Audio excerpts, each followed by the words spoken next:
Romanos 8, 28º versículo, amém? Diz assim a palavra de Jesus: Sabemos que todas as coisas contribuem juntamente para o bem de todos aqueles que amam a Deus, dos que foram chamados de acordo com o seu propósito. Pois aqueles que ele de antemão conheceu, também os predestinou para serem conformes à imagem do seu Filho, a fim de que ele seja o primogênito entre muitos irmãos. Aos que predestinou, também chamou. Aos que chamou, também justificou. E aos que justificou, também glorificou. Feche seus olhos. Senhor Jesus, muito obrigado por essa oportunidade da gente estar junto nessa noite mais uma vez. E nós estamos juntos com um único propósito, aprender um pouco mais sobre o Senhor. E queremos que esse conhecimento sobre o Senhor se traduza nas nossas vidas. Por isso, perdoa as nossas limitações, perdoe as nossas fraquezas, perdoe as nossas falhas. Que as suas misericórdias continuem excedendo os nossos pecados e a sua graça continue superabundando aonde a gente erra. Que o seu nome e o seu sangue sempre venha revestir a sua igreja e venha nos trazer momentos onde nós somos esclarecidos, somos exortados e somos direcionados a viver conforme a sua vontade em mais uma semana. É isso que a gente ora e desde já também agradece em nome de Cristo. Amém. Pode sentar minhas irmãs, pode sentar meus irmãos.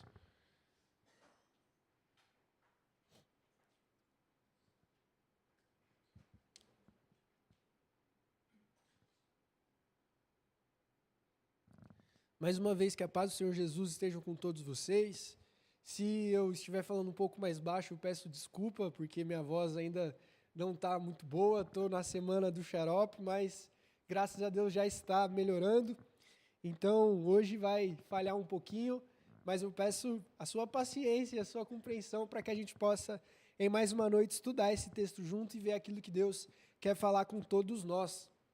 Esse texto de Romanos 8, acredito que é um texto muito famoso, é um texto que a gente vê diversas vezes, acho que na porta da geladeira, ou a gente repete para nós mesmos em cultos, em encontros, de que sabemos que todas as coisas contribuem para o bem daqueles que amam a Deus. Mas o que Paulo quis dizer com isso? O que significa essa frase? O que quer dizer esse texto? Será que esse texto significa que Deus está prometendo que vai dar tudo certo na nossa vida? Será que esse texto, Deus está prometendo um final feliz para a gente nessa terra? Será que através desses versículos que a gente leu, é uma promessa onde a gente pode se firmar de que vai correr as coisas bem para a gente e que não precisa a gente ficar desesperado porque Deus vai dar aquilo que a gente sonha? O que será que Paulo está oferecendo, escrevendo para esses crentes da igreja de Roma? Por isso, para a gente entender esse texto, para a gente entender o que Paulo quis dizer, é importante antes a gente retirar alguns pressupostos que a gente tem desse próprio texto. Eu lembro que numa das primeiras aulas que eu estava tendo de interpretação de texto, o meu professor ele falava que o mais difícil, a coisa que mais faz a gente interpretar errado um texto, são os nossos pressupostos. É quando a gente vai de encontro a algum texto, já com vários pressupostos do que ele quer dizer. E esse é um dos maiores perigos. Por quê? Porque isso vai fazer com que a nossa leitura seja tendenciosa a uma determinada tradição que a gente recebeu. Seja dos nossos pais, sejam dos nossos avós, dos nossos amigos, seja nossa mesmo. E o grande perigo é quando a gente interpreta textos não de acordo com a intenção de quem escreveu, mas de acordo com o que a gente acha, de acordo com a teologia que eu já tenho, de acordo com os pressupostos que eu já tenho. Um exemplo disso é que nós, enquanto abstinentes, nunca vamos ler os textos bíblicos como pessoas que não são abstinentes leem. Porque automaticamente, quando a gente se deparar com um texto, a gente já vai ter esse pressuposto na cabeça. E às vezes isso pode interromper a nossa capacidade de absorver aquilo que Deus quer falar através da palavra dele. Aquilo que Deus inspirou o autor a dizer à igreja. Por isso, uma das coisas mais importantes quando a gente está lidando com a Bíblia é a gente eliminar os nossos pressupostos, as nossas tradições, e lidar com o texto, com a interpretação do texto, buscando entender o que Paulo quis dizer, o que o autor quis dizer. E uma das colocações que eu lembro dessa aula é que o professor, ele dava 3 elementos de quando a gente interpreta o texto. O primeiro elemento é o autor. O segundo elemento é o próprio texto. E o terceiro elemento é o leitor. E quando ele apresentou esses 3 elementos, ele perguntou para a classe qual que era o elemento mais importante.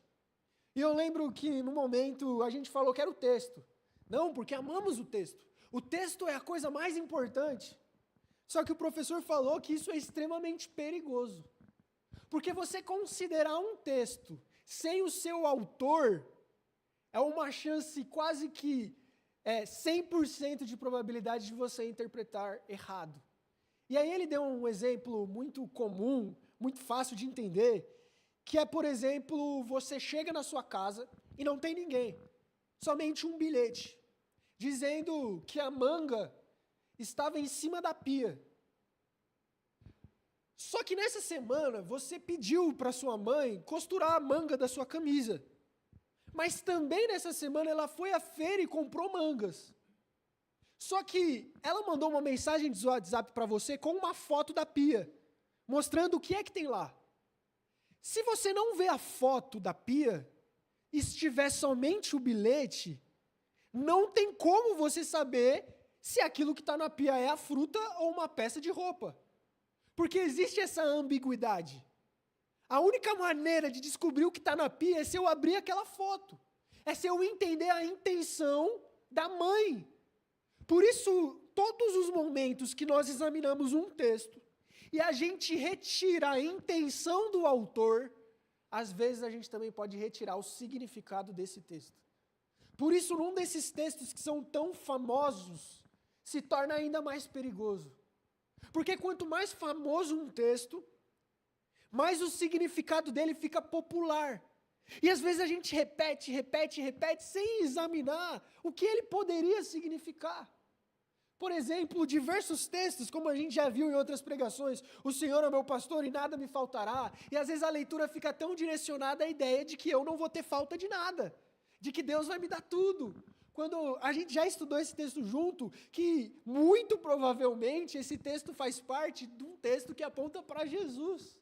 Ele é a ovelha que está falando com o pastor. Ele é aquele que anda pelo vale da sombra da morte.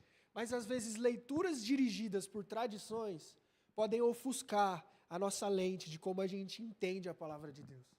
Então, dito isso, a gente analisando esse texto, a gente vai tentar entender o que Paulo quis dizer com tudo isso.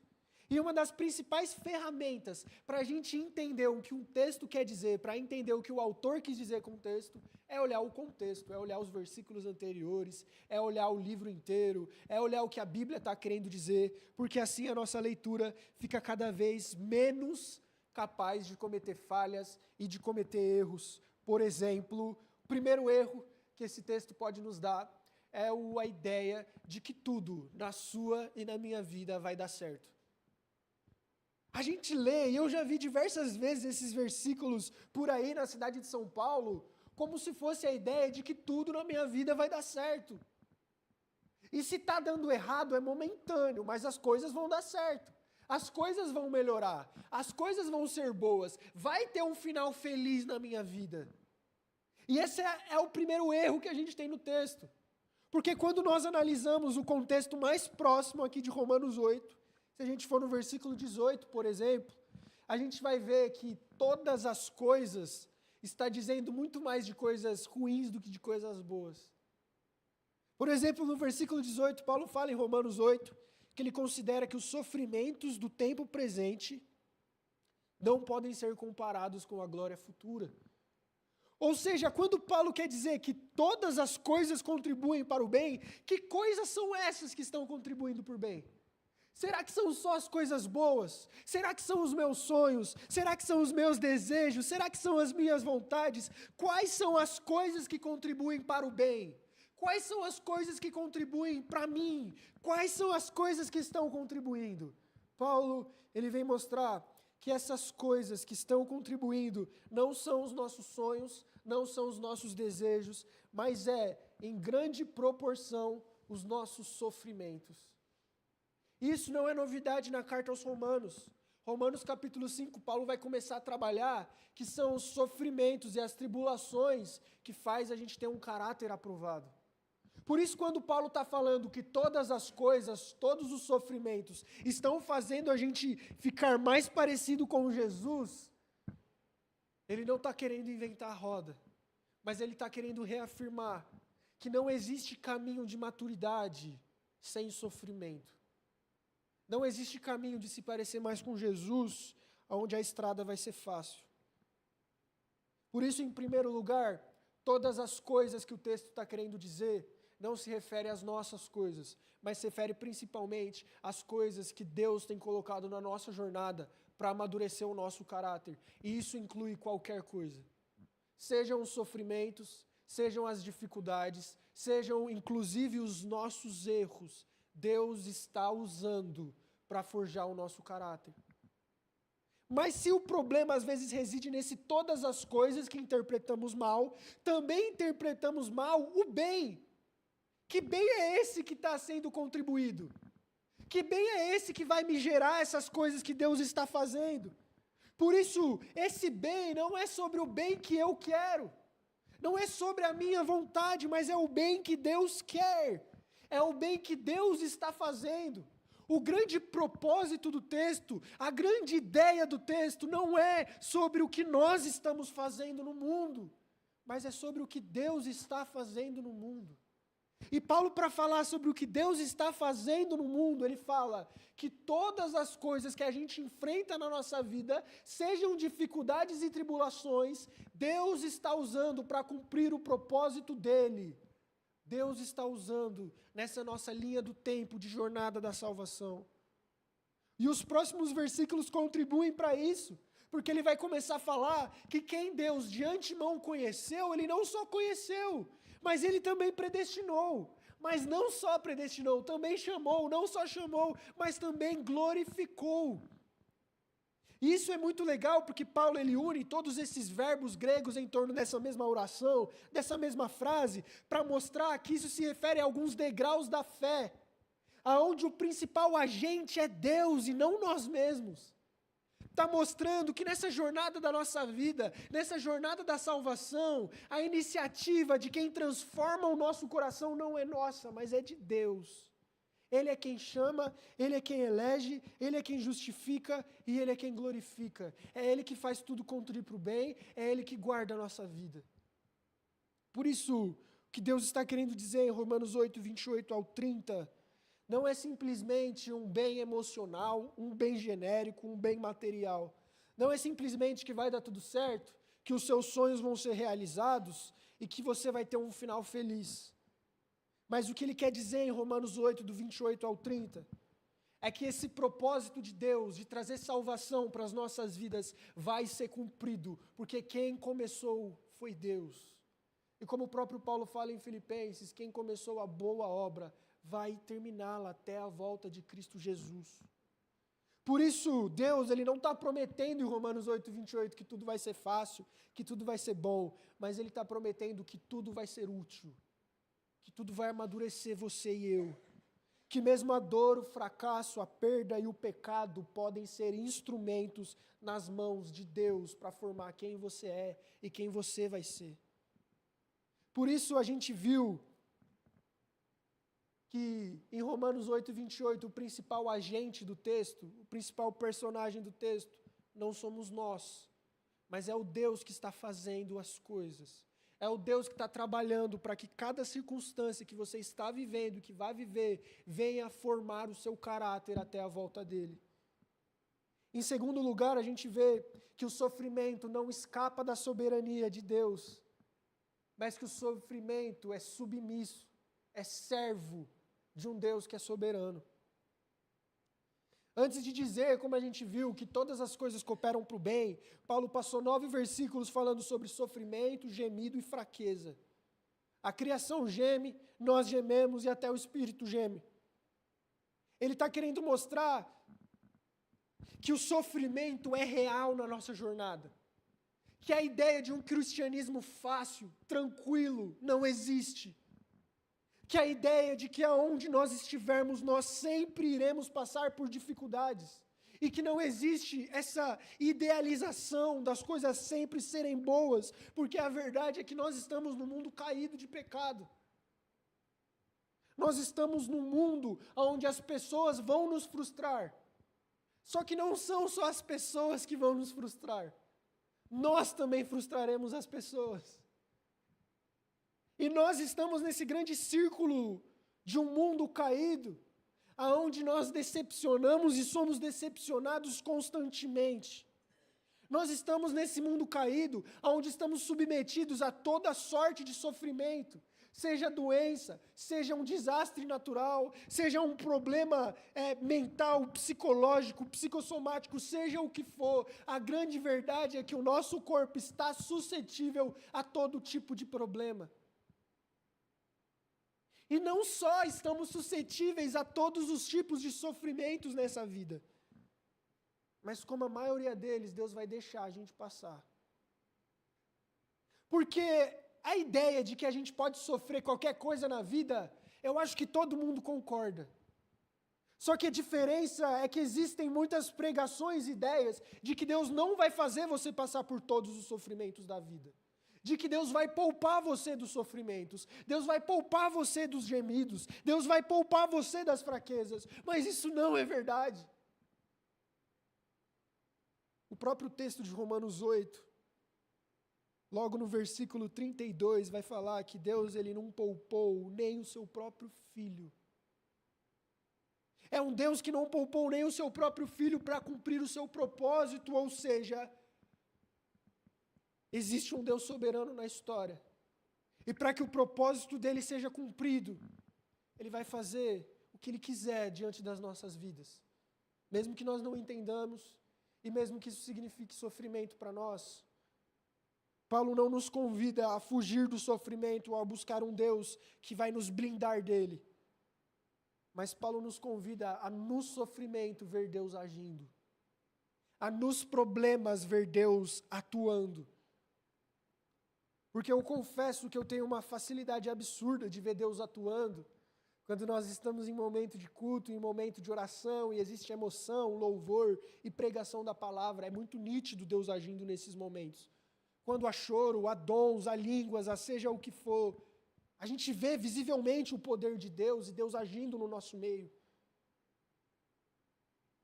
Mas talvez quando a gente enfrenta os nossos apertos financeiros, emocionais, talvez quando a gente enfrenta as nossas crises, parece que Deus fica menor, parece que Deus fica mais longe.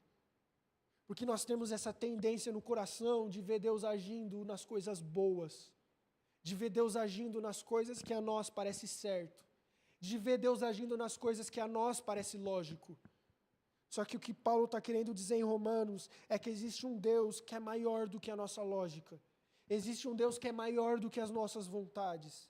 E esse Deus que é maior do que tudo, usa do sofrimento um instrumento para a vontade dele. A ideia é que Deus não está distante das nossas aflições. Deus não está distante do mundo. Mas mesmo no mundo caído, onde a dor é real, cada dor, cada lágrima e cada sofrimento continuam fazendo parte do que Deus quer e está fazendo no mundo. E é exatamente essa ideia que faz o coração de Paulo ser confortado. Porque ele não está dizendo, Deus evita o sofrimento, ele está dizendo, Deus governa o sofrimento. Deus é soberano sobre aquilo que me fere. E tudo e absolutamente tudo está subordinado a esse Criador, que decide as coisas que acontecem em minha vida. Ele é esse martelo escultor, ele é esse oleiro, que ele vai falar um capítulo depois, que molda a gente conforme a vontade dele. E ele quer moldar a gente para ser mais parecido com Jesus. E o grande defeito nosso é que às vezes a gente acha o que a gente precisa fazer e receber para se parecer mais com Jesus. Às vezes a gente acha que nós temos capacidade de sermos o oleiro. Às vezes eu penso que eu seria um oleiro melhor do que Deus, que eu seria capaz de me moldar melhor do que Deus, de que eu sei o que eu preciso para me parecer mais com Jesus. E a grande verdade é que isso muitas vezes se traduz no meu coração egocêntrico, no meu coração orgulhoso, que tenta substituir o governo de Deus na minha vida pelo meu próprio. E quando as coisas não acontecem conforme a minha vontade, eu não vejo Deus agindo. Não porque Ele não está, mas porque eu me recuso as coisas estarem acontecendo como estão, porque eu não quero que seja assim. Por isso, nos 400 anos de silêncio de Deus entre Malaquias e Mateus, é muito fácil a gente pensar que Deus não falou e não agiu. Mas mesmo nesses 400 anos de silêncio, Deus continuou agindo para que Jesus Cristo fosse enviado no tempo perfeito, no lugar perfeito e no momento da história perfeita. A verdade é que existe um Deus que é soberano sobre as coisas. E em terceiro e último lugar, o propósito de Deus é inabalável. Paulo, ele desenha no versículo 29 e 30 esse grande plano redentor de Deus. Essa que os teólogos chamam de cadeia dourada da salvação, é como uma corrente, aonde um elo se conecta a outro elo. E cada pingente, cada elo dessa corrente não foi feito e nem colocado por nós, mas foi feito e colocado por Deus. Aonde ele mostra que essa esperança e esse ato de salvação é um ato exclusivo de Deus. Não existe espaço para acaso. Não existe espaço para coincidência. Não existe espaço para esforço humano. É tudo uma graça e misericórdia determinada de Deus. É Ele que prevê, é Ele que predestina, é Ele que chama, é Ele que justifica e é Ele que glorifica. É Deus que está no controle da sua e da minha vida, meu irmão e minha irmã. E eu quero caminhar já para a conclusão, dizendo que, se o texto quer dizer isso, que existe um Deus que é soberano sobre tudo, inclusive sobre o nosso sofrimento. Se o que Paulo quer dizer é, de fato, que nós vamos passar por sofrimentos, dores e tribulações, e elas não escaparam do controle de Deus, pelo contrário, elas são uma expressão do controle de Deus, o que isso muda na minha vida? O que isso muda na minha segunda? O que isso muda quando eu chego em casa? Em primeiro lugar, isso muda o modo como a gente pensa e sente as dores e pecado que a gente faz e sofre. Isso muda porque isso nos traz confiança. Confiança de que as coisas não estão acontecendo por acaso. Confiança que as coisas não estão acontecendo por mero capricho humano. Confiança de que Deus não é o relojoeiro que deu partida no relógio e foi embora.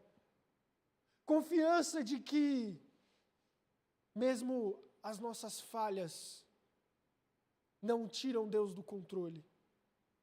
Confiança, porque mesmo na maior dor possível e quando tudo parece estar dando errado, a gente confia porque Deus está fazendo todas as coisas contribuírem para o nosso bem, rumo à salvação.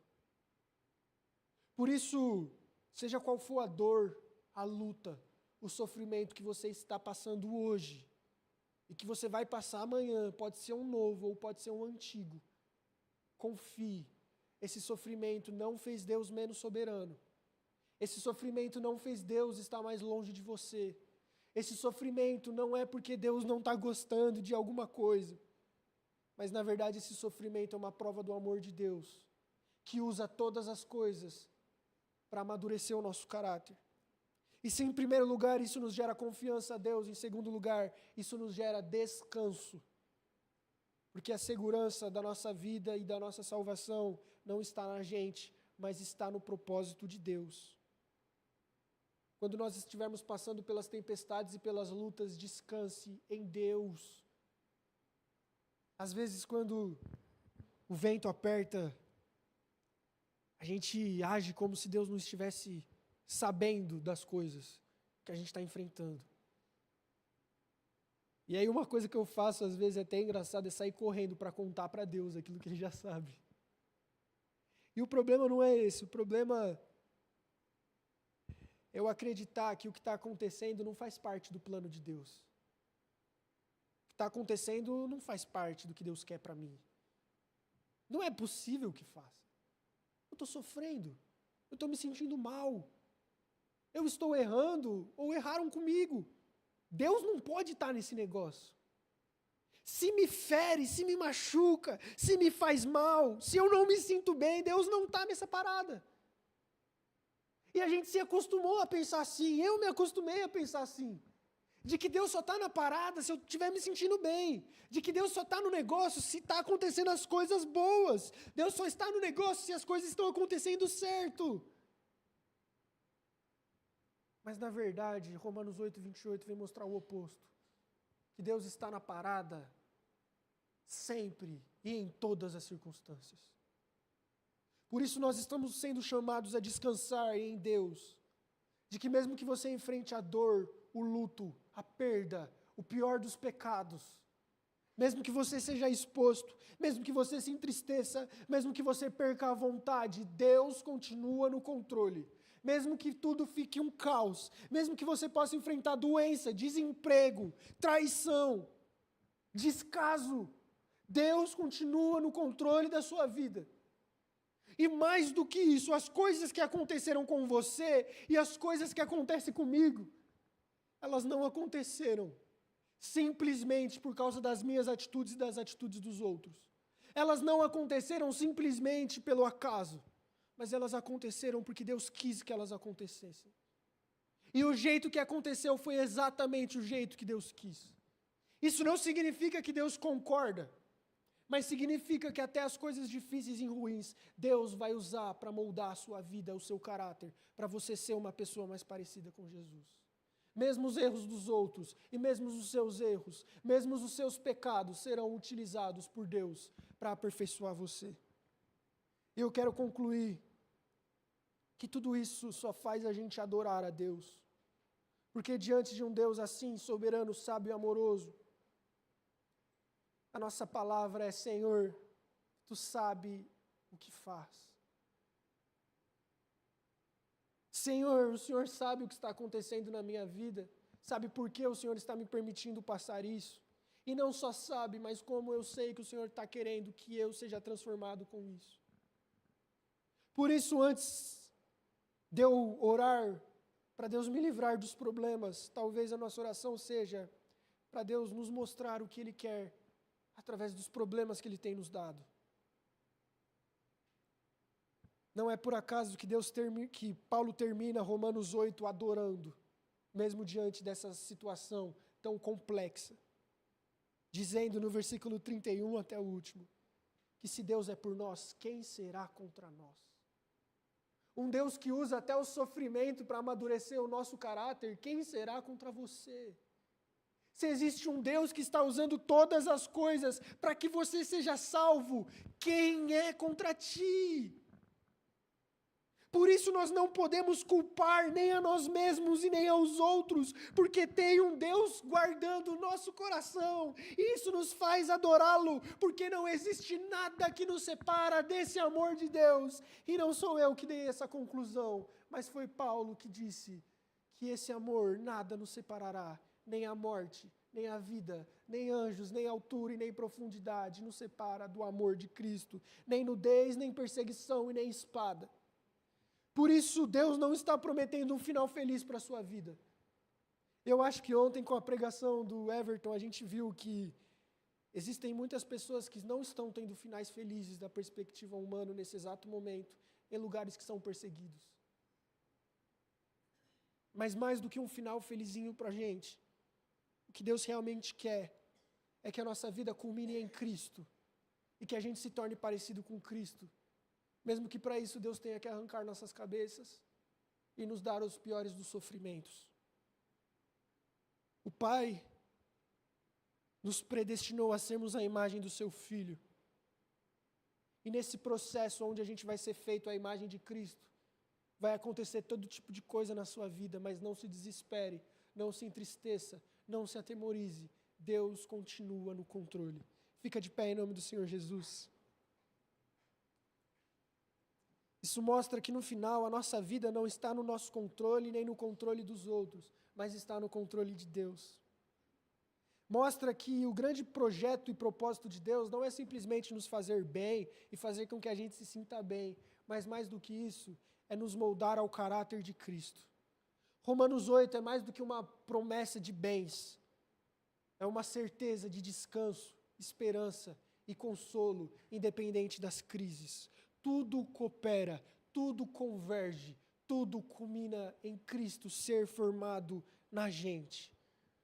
O Deus que começou a boa obra de salvação na sua vida não vai parar no meio, não vai deixar de formar o seu caráter, não te abandonou ontem e nunca vai te abandonar, nem amanhã e nem depois de amanhã, nem quando você errar e nem quando você acertar. Ele não muda, Ele não erra, Ele não se distrai, Ele não nos joga no acaso, mas tudo está dentro do controle desse Deus misericordioso. Por isso eu quero orar por sua vida, porque talvez você possa estar vivendo ou passando por sofrimentos, problemas, questões, questionamentos, ao ponto que pode parecer impossível chamar o que eu ou você está passando de bem. Mas o Deus que governa o universo está chamando tudo o que você está vivendo de algo que está cooperando para o bem. Ele está te conduzindo. E mesmo que você não veja, não sinta e não olhe, Ele está te fazendo mais parecido com Jesus. Somente confie, descanse e o adore, que você vai ver que esse amor jamais será separado por coisa alguma. Feche seus olhos em nome de Jesus. Senhor nosso Deus, muito obrigado, Pai, por esse ensinamento. Aonde nós estamos sendo lançados, a ideia de adorar ao Senhor, mesmo quando as coisas não estão boas.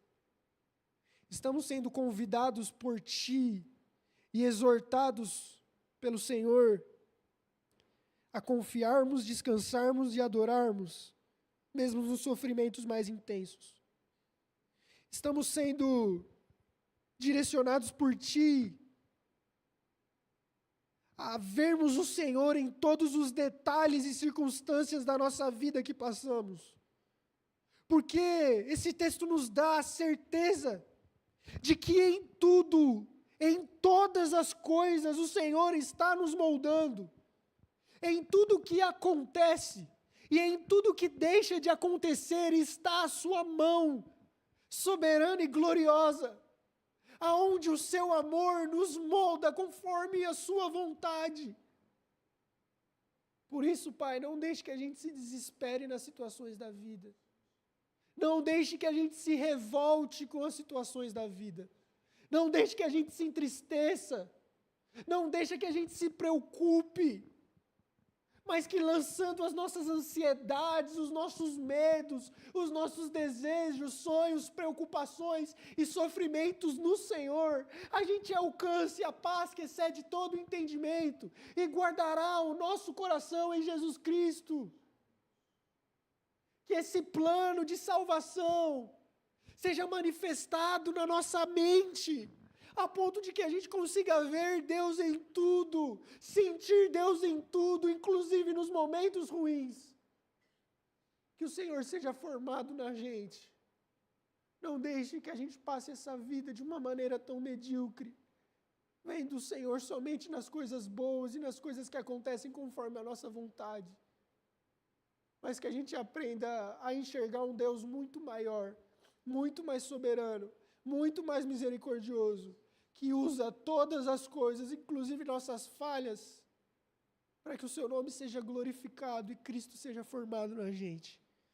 Que nessa semana o Senhor venha nos abençoar e venha nos direcionar a uma vida que não está pautada no acaso, a uma vida que não está pautada na decisão dos outros e nem nas decisões próprias, mas uma vida que está pautada nas decisões de Deus.